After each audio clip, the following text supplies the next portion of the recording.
Welcome to Hey Soul Sista, the podcast for women ready to embrace greater joy, freedom, and a soulful life. And if you enjoyed this episode, please remember to subscribe, follow, like, and share. Hey Soul Sisters, welcome back. Today's guest is a woman who has lived what so many of us dream of, building a wildly successful business, then having the courage to step away and redesign life on her own terms. I'm speaking with Jacinta McDonell, who is a co-founder of Anytime Fitness Australia. She grew that brand into one of the country's largest fitness empires. But in midlife, after all the outward success, Jacinta felt a calling for something deeper, to live and lead more soulfully. So today we dive into how Jacinta made that courageous transition from the boardroom to a more mindful, purpose-led life, and how we too can redefine success in midlife to align with our souls.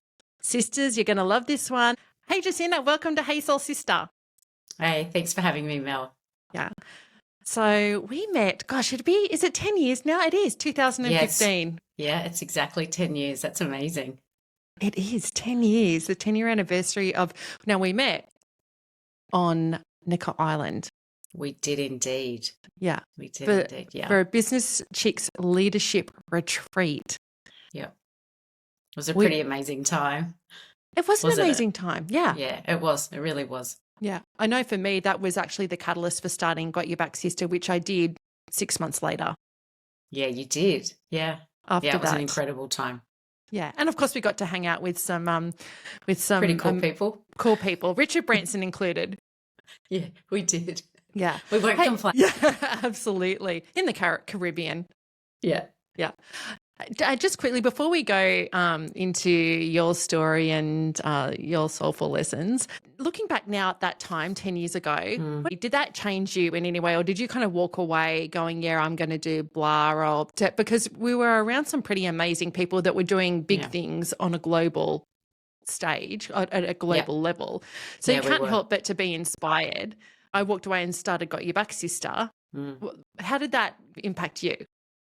I think I had found the work of the Hunger Project the year prior, and so I feel like that had pushed me in a direction, but I think that trip absolutely, I think, made it more concrete in terms of what I wanted to do more time. And I met Christine Kaur on that trip, who's now one of my closest girlfriends, and we've been on the board of the Hunger Project together. So I think there was just a number of things that landed at that time and place that really, I think, really created a really good solid foundation for what I then did with a foundation and the work with the Hunger Project. So I think that was and even just learning more about Virgin Unite through Richard and through Jean, and hearing from Jane Werwind around her foundation with the founder of Dermalogica. So I think there was like a number of seeds got planted that I think are still germinating or coming into creation from that. But it was definitely a transformational shift that I think occurred for most of us on the trip. Which is the awesome thing about retreats with inspiring people. Yeah, I agree. I think time out of your daily life, but being placed in an environment with people that are thinking about global issues and, just things so much broader than our normal day-to-day scope of the way that our brain works is such an incredible thing to do. Yeah. And of course, I won't go on too much about Necker, but I have to tell this funny story. The first night that we were there, and Matt Mullenweg, I think I said that right. So he was a guy that founded WordPress. Correct. And I remember getting incredibly drunk the first night, so not soulful and zen. I got really drunk and I cried to him. I was like, I love WordPress so much. My website, I can do it. It's amazing. I love WordPress. And the next morning I was like, wake up with the champagne horrors going, oh my God, I cried all over Matt Mullenweg telling him about WordPress. He was such a great guy. Yeah.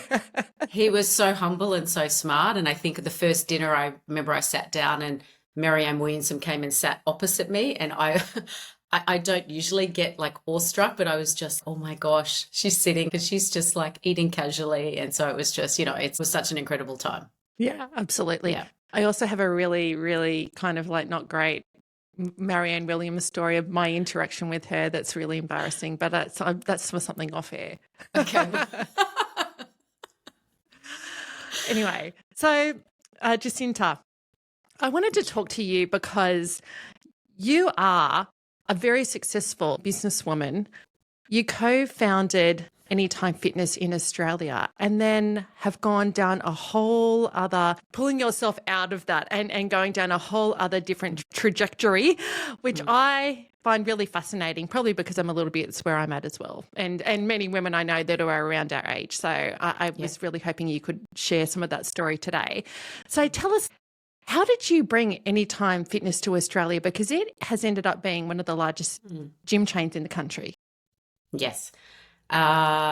So I'd been in the industry since I was 18. So I think, there was like 15 years prior to launching Anytime that my brother and I were already in the fitness industry. I always love how people are like, oh, you're an overnight success. And you're like, yeah, look, not really, not really.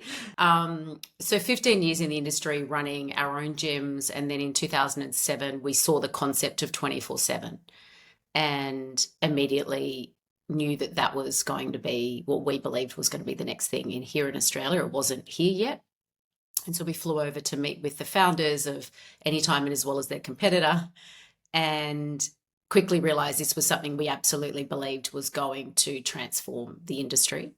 And so we had to come back and find some funding, all the fun things of we didn't have enough money to do what we wanted to do, and then convince the US that we were the right partners. So there was like about a 12-month process of really them getting to know us and us really selling ourselves in as the partner. They had yet to expand globally. So we were their first international step. So it was a big step for them to go out of the US.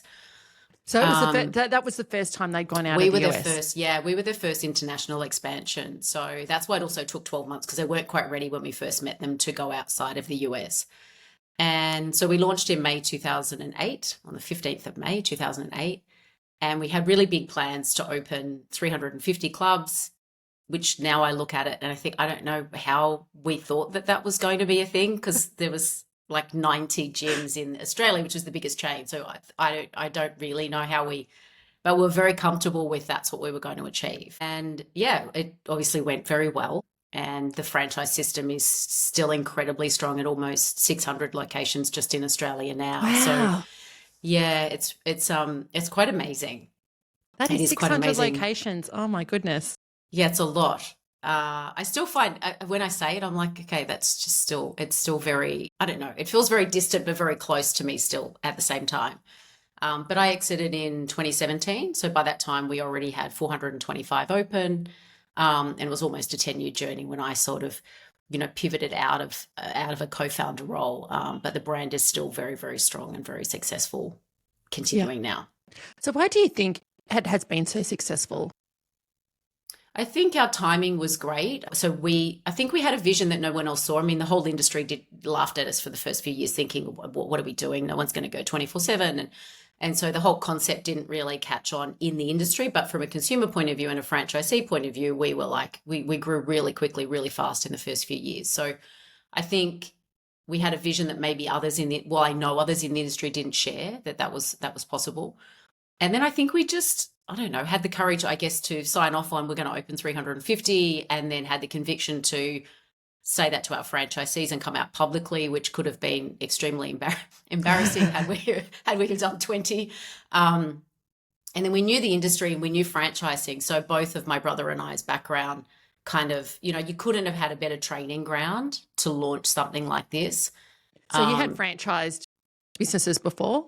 Yeah, so we'd both worked for Firmwood, which was the only real franchise fitness system. So we'd both worked within that head office structure. So we kind of understood franchising as well as the industry. So we were very trained, I guess. If you're looking at pedigree, you'd be like, okay, well, if anyone could be able to do it, it should have been us.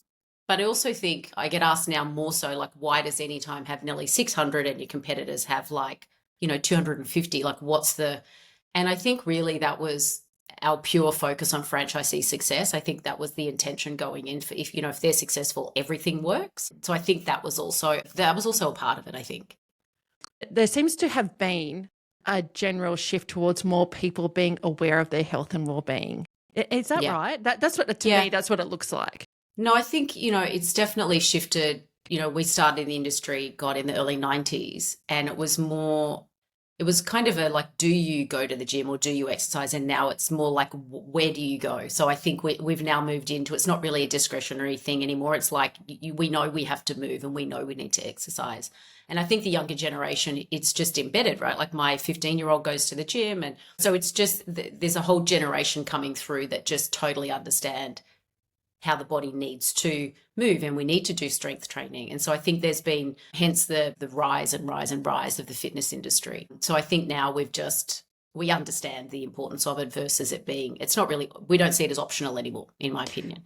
And I would say as well, for people in midlife and older now, there's a really big focus on that whole, like you were saying, the strength training. And Absolutely. for women with perimenopause, menopause, for our health and well-being, to stay strong. Yeah. Absolutely. Yeah. So I think it's been, I mean, there's just so much more education and information available to people about how our body works and what our body needs compared to, you know, I guess 30 years when I started in the industry. Well, it's funny. I'm very open about this. My age now, I never used to be. I am now. So I'm now at 50, and I would say, you know, 50 now is very different to 50 when my granny was 50.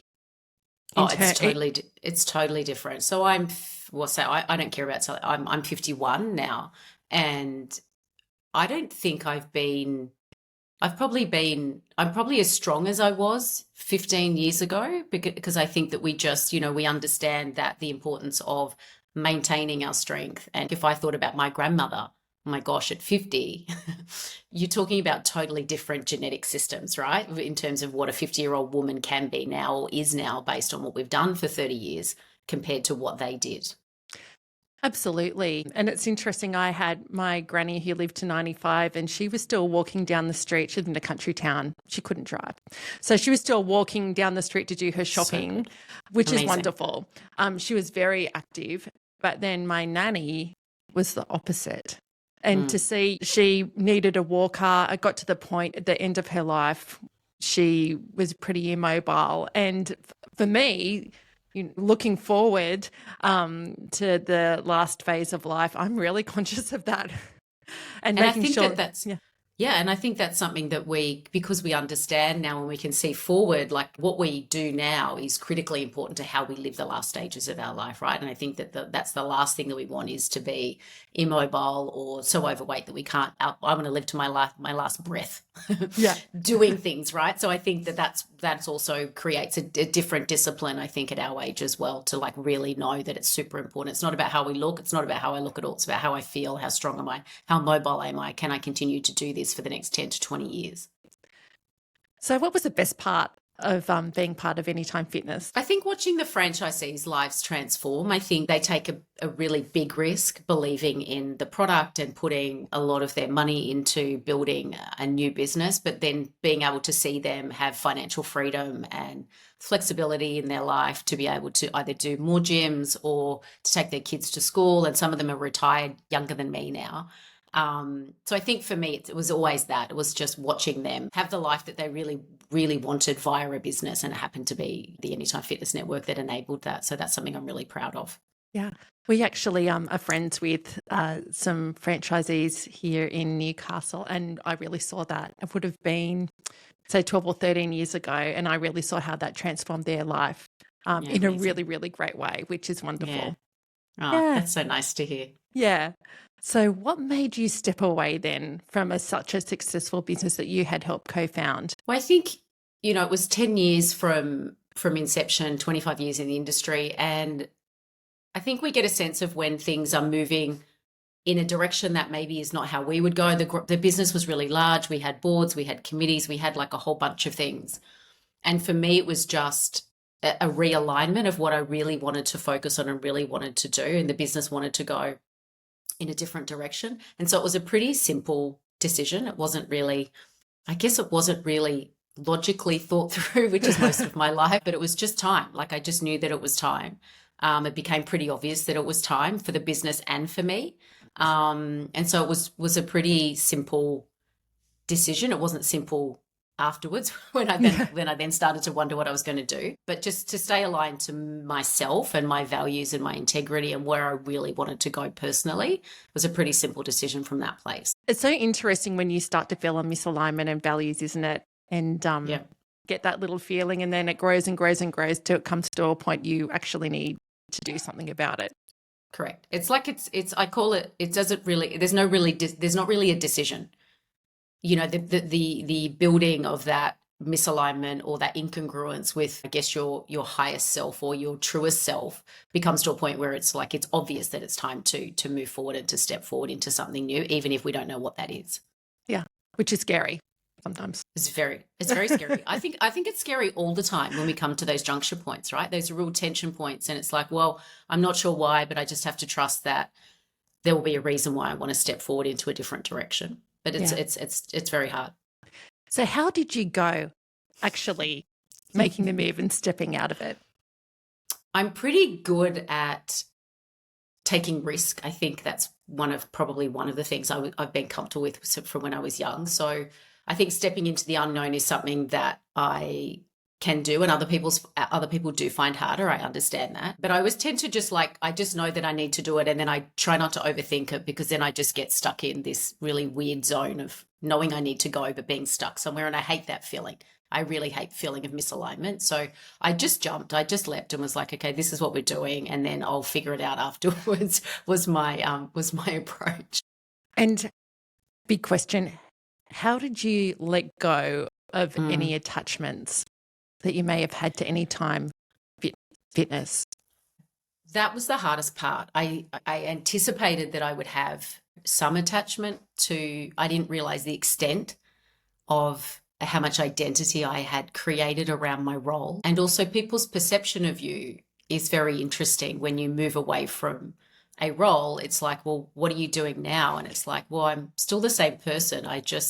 So it was interesting to have to realize my own attachment then, but to also see the attachment of others.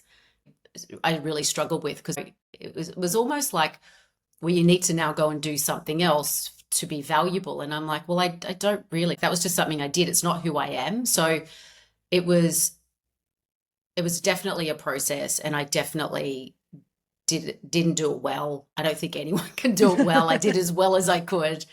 But there was a lot of truth that I needed to see about myself, and how I was still attached to being seen in a certain way, and how do I really remove those layers and take those masks off. I think it took a couple of years to really feel like I can now look at it pretty neutral, and not feel like I need to do something, or I need to prove that I'm worthy of in my next venture. So it was a couple of years of like unbundling from that, and just a lot of hard looks at myself, really being able to honestly look at myself and go, okay, well, what does that actually mean to me? And why is that something that feels important? And to let go of, some relationships definitely fell away over that period of time, because I was no longer the person that they wanted to be attached to, because my role had changed. And just, allowing those people to kind of orbit out of my life was an interesting process. And there's grief in that. There's grief in leaving a business. I think that we forget that there's an emotional attachment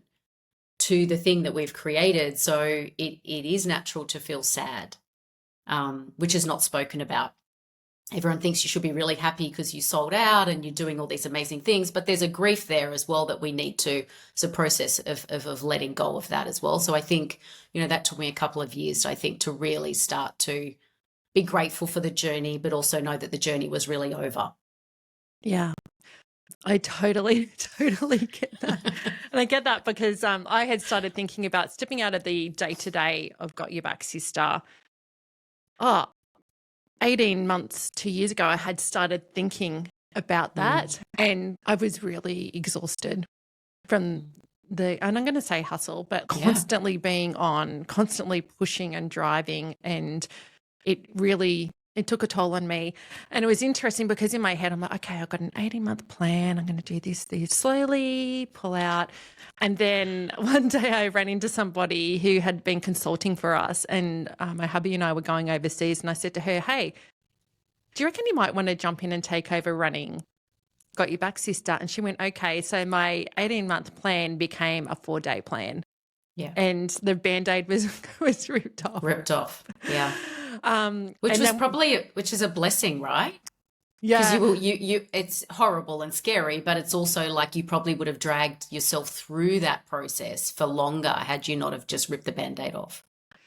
Do you know, absolutely. And also my hubby and I literally flew out to the States and we were over there for 6 weeks. So that was really great to not be around because was really strongly attached.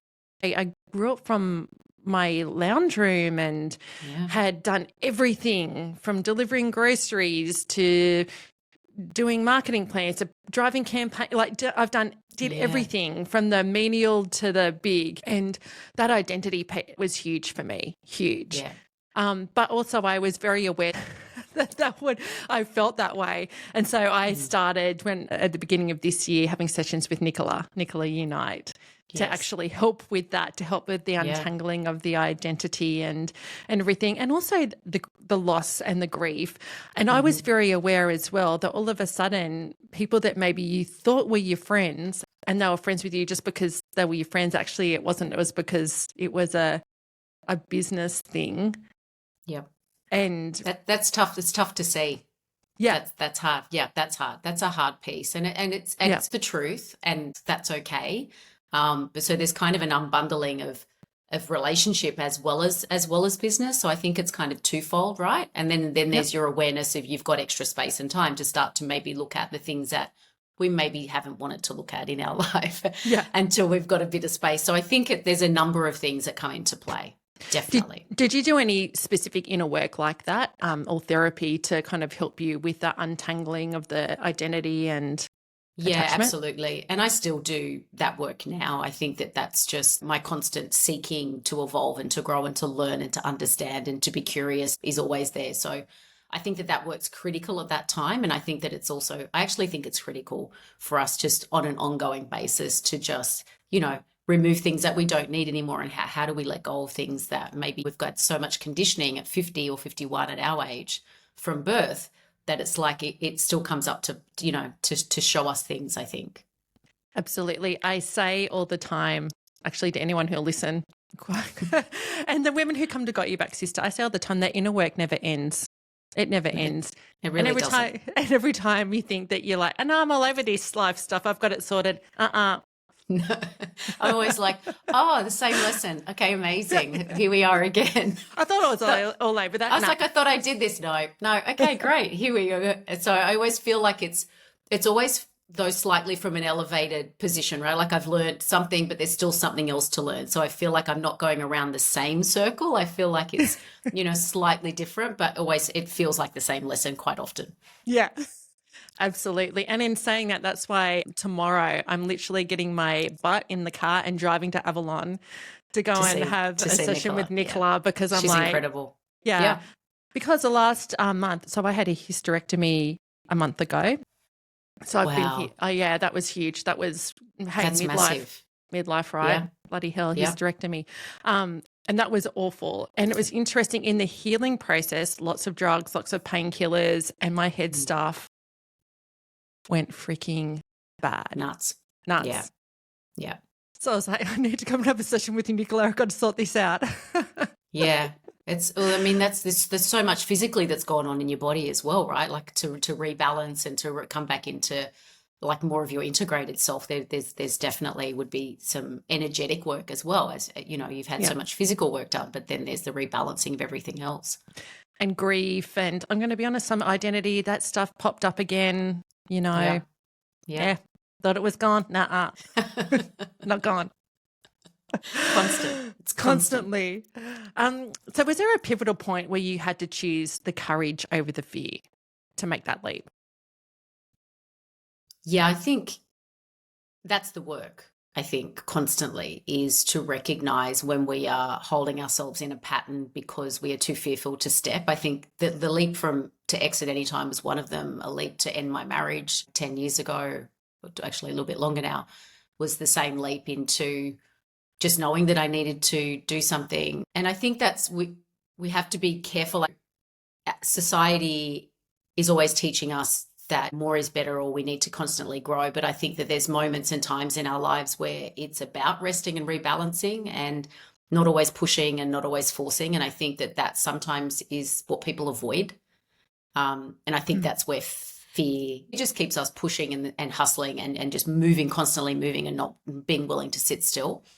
So I think the practice in overcoming that fear in any part of our life where it's holding us is really to recognize there are times to move forward and there are times to surrender and let go, and there are times for creation, and there are times when things feel like they're falling apart, but things have to fall apart. I think one of the things I've studied with Ayurveda is, the cycle of nature, which is there are moments for growth and creation.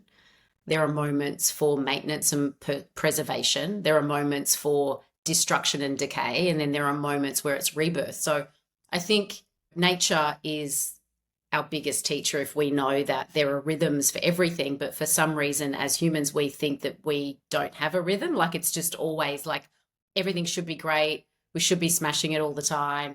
And it's like, it's not actually true. Like nothing actually works like that. So I think once we start to understand things are more in a cycle, then it's easier to kind of be like, oh, it's okay to rest. It's okay to let things go. It's okay if something feels like it's falling apart.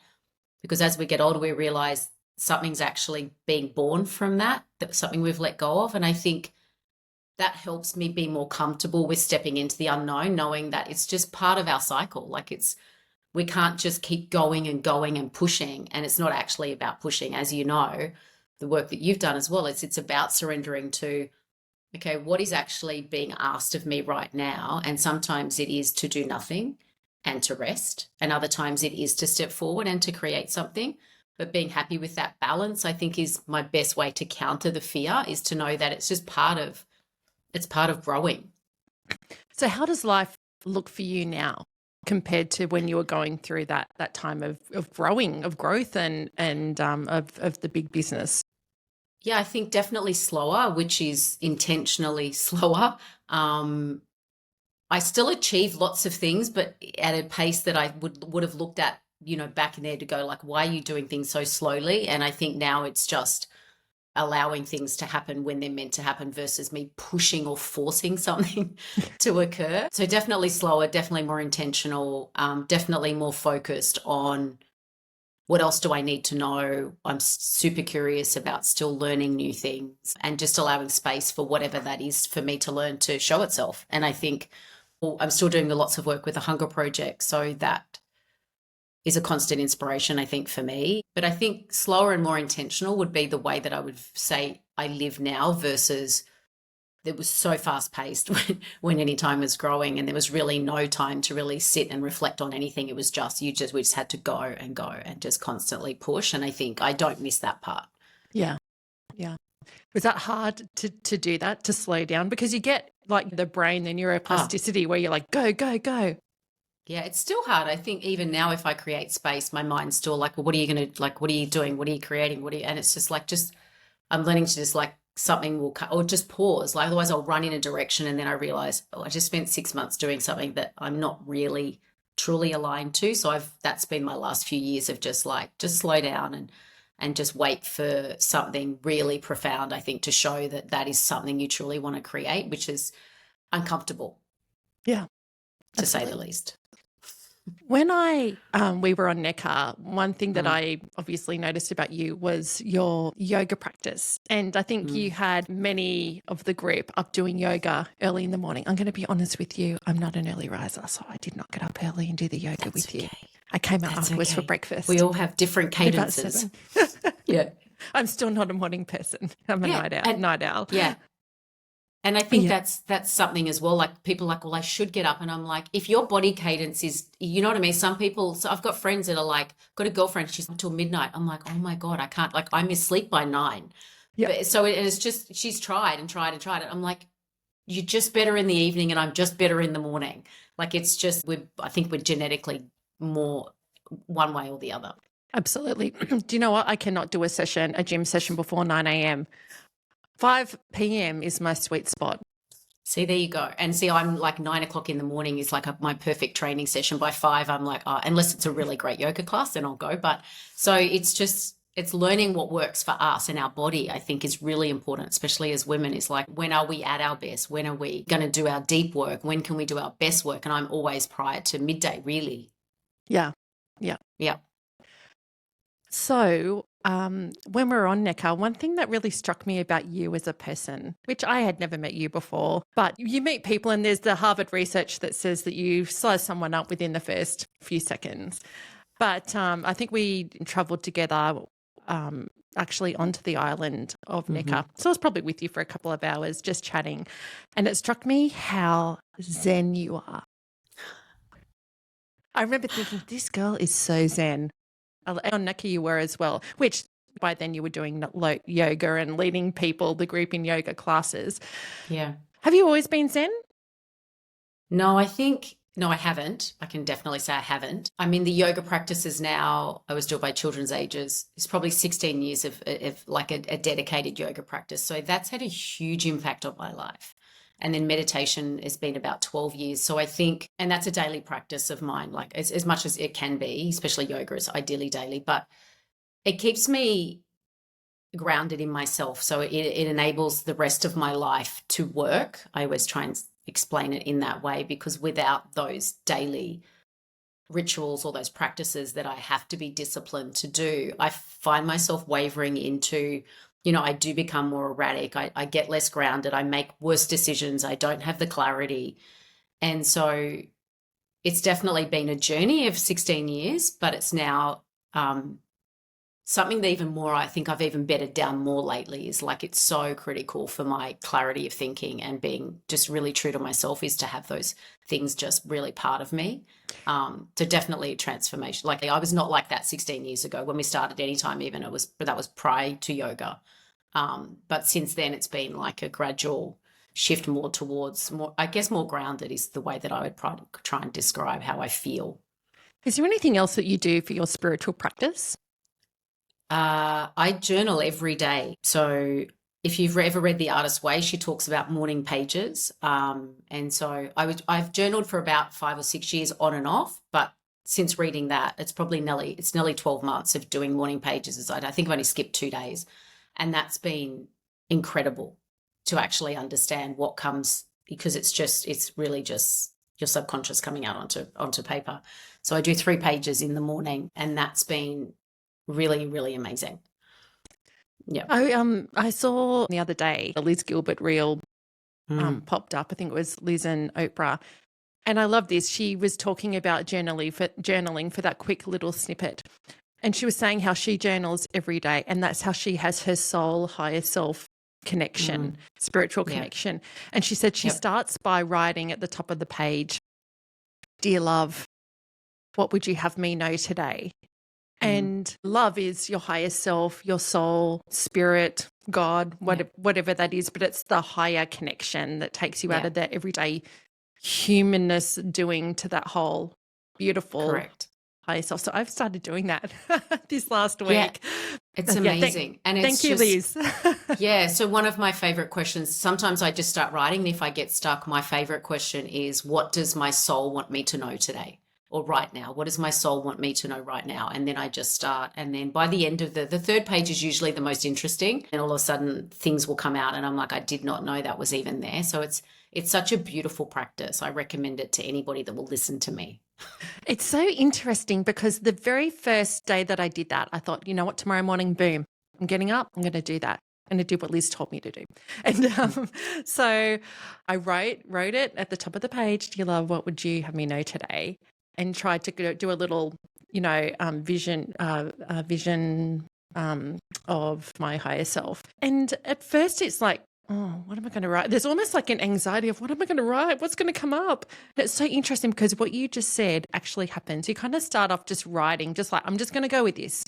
I'm just going to write, just start writing stuff. And then you're right, by the second, I was onto the second page, and this stuff was pouring out and it was great. It was awesome. And it's not us. Do you know what I mean? Yeah. Like, you can kind of feel like when it's like it is your higher self coming onto paper, you can feel it. And it's like, okay, this was not going to come out unless I journaled. It just wasn't. Yeah. So I It's would highly amazing. recommend that to anybody listening. If you are looking for a really simple spiritual practice, and I talk a lot about daily practice, and I love doing breath work, which I do via YouTube, and the Great. journaling is I have really found that to be wonderful, and haven't really been doing it religiously for that long. Okay, like a week or so, but I'm loving it. Liz Gilbert was totally right. Yeah. She is totally right. Yeah, it really is a heart filler, and it sets me up for the rest of the day. Agree. I connected with love today. I agree. I agree. And it's those, and I think that's the discipline and the dedication, because people are like, what? I sometimes get asked, like, what's the correlation between business and then like this inner work? And it's the willingness to do the hard stuff, right? And I think we know we have to do the hard stuff in business, but I think leading a soulful life, or really stepping into a more of a spiritual journey, we still have to do the hard stuff, which is the daily practices. We need to we have to be disciplined enough to commit and to listen to the hard stuff when it comes up within us, right? So I think that's like the bridge that I feel like is true for me, is just like, are you willing to see the truth, and are you willing to do the hard stuff? Because if you are, then the rewards are there. But if you're not, then it's the same in business, right? So Yeah. I think, yeah. And you're absolutely right. The willingness to look at ourselves, because sometimes it's not always that great. Sometimes No. it's amazing. Yeah. But a lot of the times we see things that we don't, and hence why people don't like doing inner work, because they're not willing to look at themselves in the mirror honestly. And I think the older I get, the more I'm like, no, I just want to see the truth. Like, I just want the truth. I don't care what it is.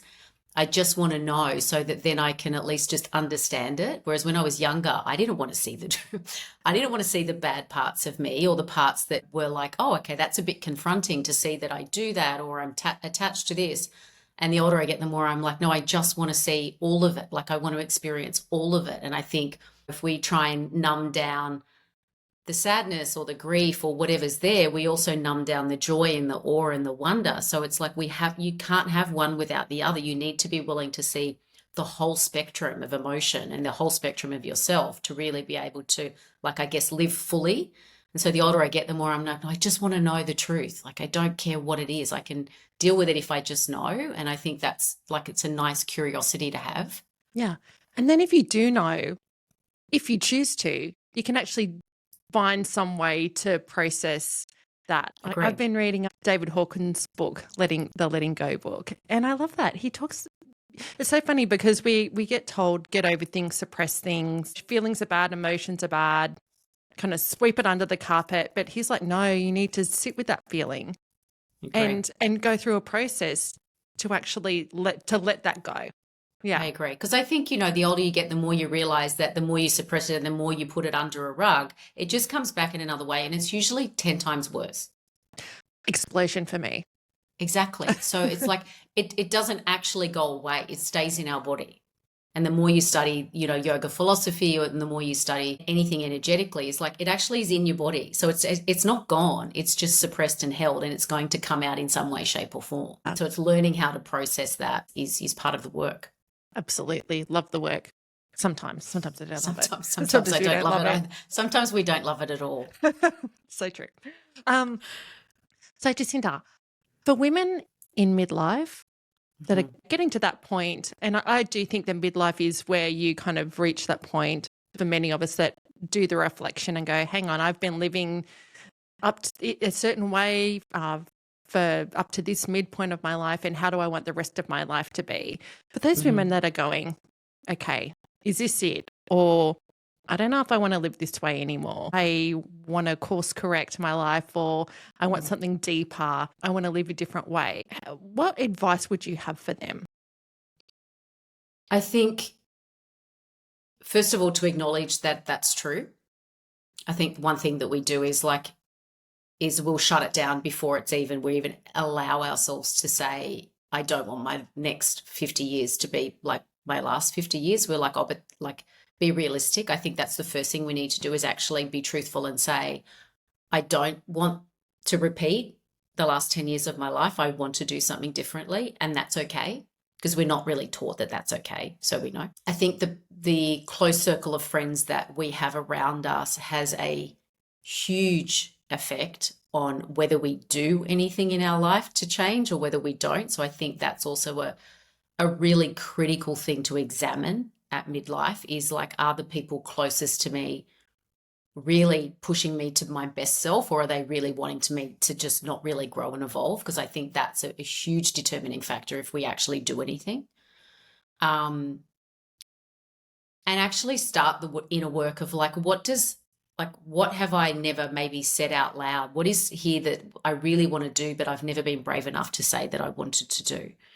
And allow that to come out into either onto paper, and you don't have to tell anybody. So journaling is great for that, because it's like, oh, I didn't know that was, or I'd suppressed it for so long, I didn't realize that was a conversation that I needed to have, or something that I really wanted to explore. And so I think giving ourselves freedom to actually wonder what the next stage is probably the first thing.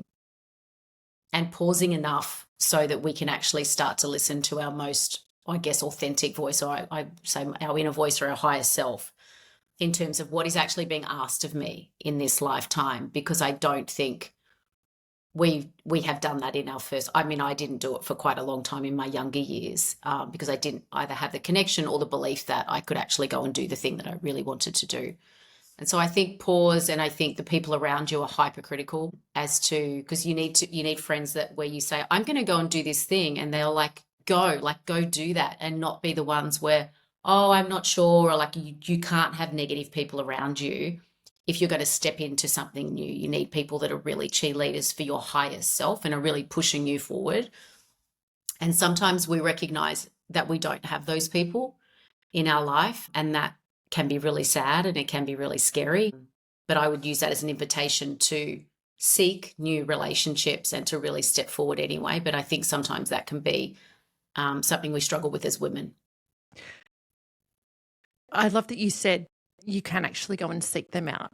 And that's probably one of the benefits of social media, is to actually go and find groups, or not necessarily, I'm not saying meetups, but there are people who have the same interests as you. Correct. There are community groups or businesses, even just online groups, that are doing things that you're interested in, and it's okay to reach out. I think the other thing that I've learned through doing it and through watching other women do it is sometimes the thing that's pulling us leads us to meet somebody in a different circumstance for a different purpose. So I went on a yoga retreat this year because I love this yoga instructor. Weirdly, this was my first yoga retreat, Mel, which is so random. And so I flew to Croatia because the timing worked. I didn't have my kids, and it was just like, I love his classes. He's an American instructor. So I flew to Croatia just knowing that I just needed to do something, but met an incredible woman from New York who have now got a different connection with Lauren. And so sometimes the thing that pulls us leads us towards something else beyond that. So I always say to people, like, just trust that, just do the thing, like do the one thing that maybe doesn't seem logical, and it might lead you in somewhere that you're like, I would never have met Lauren from New York had I not have flown to Croatia to do a yoga retreat, right? So it's not always linear, is what I try and say to people. You might meet somebody at something because you were interested in something else. And so it's just trust yourself to go, I want to do an art course. Well, then just go do the art course. You don't know who you're going to meet there. It might spark something else. So that's the other thing, is it's like we need to just be able to step into, I'm not sure why I want to do this, but I just really want to do it. And then that leads us beyond and beyond and beyond. And I think that's just something that I've noticed within myself and my circle of friends. It's like, oh, that's how you meet an incredible person, by doing something that's seemingly so weirdly different to where you would have met them. That's the joy of life too, right? It's the joy of life. It's like, oh my God, I just met this such a cool woman from New York, and we're in Croatia. You know what I mean? So I would never have met her, and she's amazing. So we can form connections in so many places, but we first have to step towards the thing that we really want to do, even if it's just for ourselves, for seemingly no reason. Love that. Love that. There's gold in that. Absolutely. Now, Jack, tell us about A Founder's Path, because that's one of the new creations that you have founded now, and you're mentoring and creating spaces for others. for transformation? It's usually female entrepreneurs, like typically, who will ask me to work with them and or their business. And I've got an incredible friend that I work with on the business side. So if ever we take on a client, it will be more, I'm usually more fascinated, and they usually more support in their personal transformation going through their business. And then my close friend works more on the business side. So, and then I've got another friend who depends on where they're at. We work in conjunction. So for me, it's about usually women, 99% of them are women, supporting them go through a transition, whether it's a business exit or looking to scale their business, but for a deeper purpose. And sometimes it just can be a transition in midlife. And so that's been hugely rewarding for me, I think, to be able to, I guess, be alongside somebody and really support them through a process to do a better job at exiting or like, you know, we talked about removing those masks, or like really just starting to step into the unknown a little bit more comfortably with someone beside you, versus I obviously didn't have anyone beside me, and Mel, you didn't either, to a degree. So it's kind of, it's really a support structure is how I kind of look at it. Oh, that's wonderful. So what does living authentically look like for you now? I think being less focused on the outcome and more focused on really what is the journey, because as we know, as much as we think, as much as our mind thinks and society teaches us, we write down a plan and it's going to go exactly to plan. We know that life does not work in any way, shape or form to plan. And so authentic for me is really, I've got this idea of where I want to go, but I'm going to allow myself to see what may come in, what may leave. And so it's more of a meandering journey, the way that I view moving forward, or even leading now. It's like, what is here to be done? What is here to be said? Versus being I used to be much more like, we have to do it this way. Whereas now I'm like, well, actually, what do you think? Or so I think it's a much more of a collaboration in terms of with the people closest to me, but also if you think about your higher self or energetically or the universe, it's like, what is actually being asked of me? One of the best books I've ever read is The Surrender Experiment by Michael A. Singer. Love that book. And so it's really about, what am I being asked to do, even if sometimes it doesn't feel like it's what I want to do. What am I being called towards? That's really my version of authentic leadership now. Is it's like, what is here for me to do? Usually the way I see it is in service of others. It's not really about me. It's about what am I being called forward to do for the greater good. So would you say that that's what successful looks like for you now? Yeah, I think it's definitely beyond myself, hence why I love the work of the Hunger Project. It's really, and Mel, you're the same. Like, it's not about what I need. It's about how can I still want to grow and I still want to learn. And part of that is in service, or how can I move things forward? Really not for me, but for others, or how can I assist and how can I support? I feel like that's absolutely more my purpose in my later chapter. Now, you've mentioned the Hunger Project a number of times. For those of you who don't know what the Hunger Project is, Jack, do you just want to tell people what the charity does? It's a global charity now, and how people may want to get involved in that.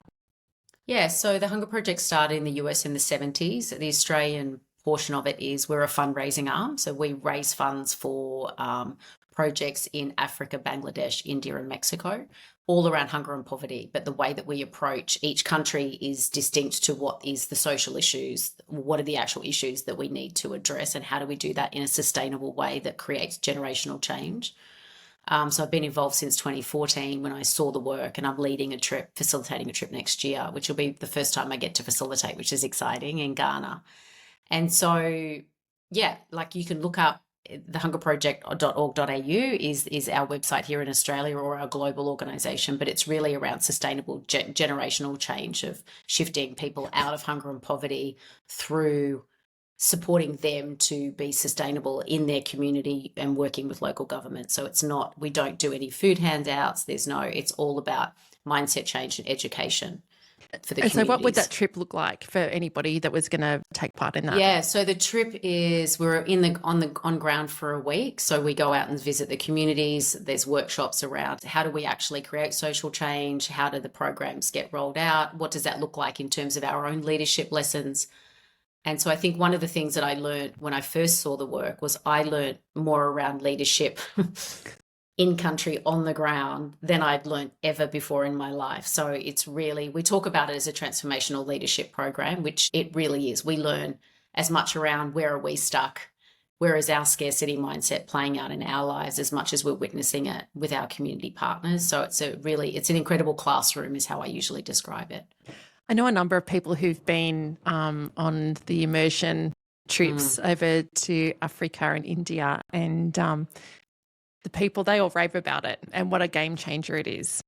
Yeah, Life changer. It's incredible work. It's incredible work to witness and for us to, learn from them. They're overcoming some of the biggest challenges that we would ever face, and they're doing it with such resilience and such power. So I think for me, it's really seeing transformation in action and seeing human potential in action is what I think we witness when we go and see the work of the Hunger Project. So, Jack, if you could pass on one message to women who are listening, who feel stuck, maybe with an old version of themselves, and they want to live more soulfully, what would that be? I think first recognizing that the way that we have thought about it needs to change is the first thing that I would say.